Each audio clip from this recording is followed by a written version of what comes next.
Why effects loop? A lot of modern day tube amplifiers have them. A lot of my customers ask me about them and don't know when, if, or why to use it at all. So I'm going to give you a basic, very basic explanation of how it works and why you may consider using it. It's easy if you think of your tube amplifier as having two components, a preamplifier section and a power amplifier section. The preamp is where you have your gain, your EQ, the thing that generates the tone, okay? The power amplifier is the part that drives the speaker. In between the preamp and the power amplifier, the effects loop allows you to insert effects, specifically time-based effects, modulation effects, delay. An example of modulation effects, well, here I have a chorus pedal, all right, and I have a delay pedal as an example of a time-based effect. So what I'm going to do is play my guitar through a chorus pedal and a delay pedal that's plugged into the front of the amplifier. So the signal chain is guitar, chorus, delay, input of this amplifier. First we'll put on the chorus.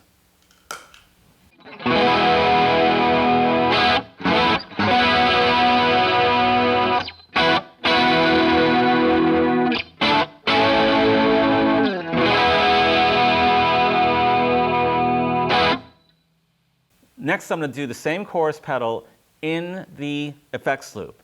This is how I find it best to explain how to wire it, how your signal flows. Your guitar will go into the front end of the amplifier, okay?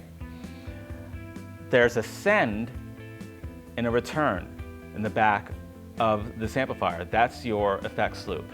So the way the signal goes is guitar into the input of the amplifier.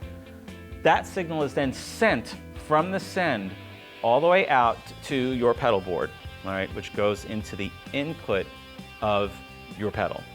The output of your pedal goes all the way back into the return of the amplifier. Think about it in terms of the amplifier. The amplifier is sending into your effects. The output of your effects is returning back into the amplifier. This is what the chorus sounds like in the effects loop.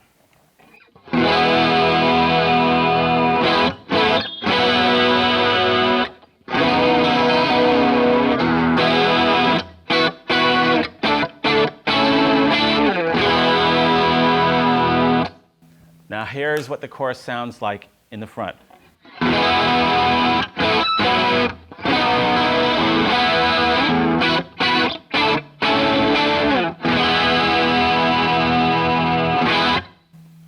All right, once again, in the loop.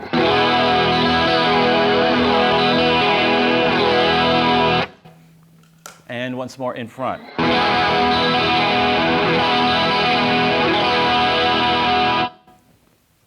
There's no right or wrong. You can do this any way you want, but this is just giving you an example of how there is a difference in tone between the two devices when one is in the front of the amplifier and one is in the effects loop. Let's try it with delay. This is the delay in the front section of the amplifier.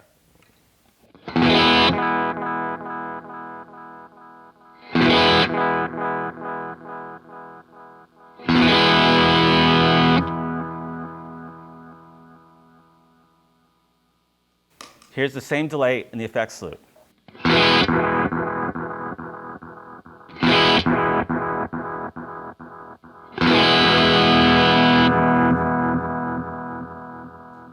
Now, one thing to consider with delay is that the way it works when it's in the front of the amplifier,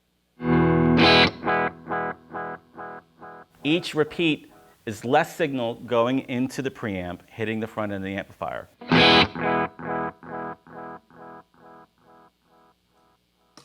When it's in the effects loop, we're actually delaying or repeating the pre-amplified sound. So in effect, it's actually faithfully reproducing the preamplifier sound because the signal is coming from the preamplifier into the delay pedal and back into the return and into the power section of the amplifier.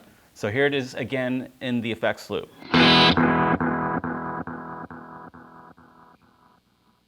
And here we have it in the front end of the amp.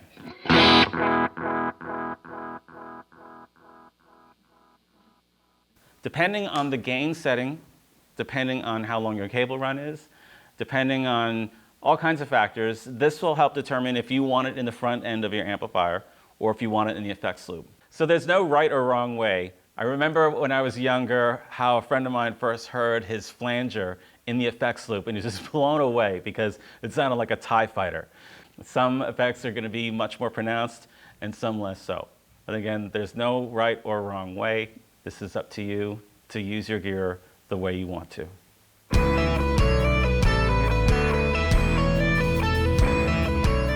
Hey, I'm Brett from More Music Guitars. And I'm Ed from the same place. You should subscribe to this YouTube channel because it's basically awesome.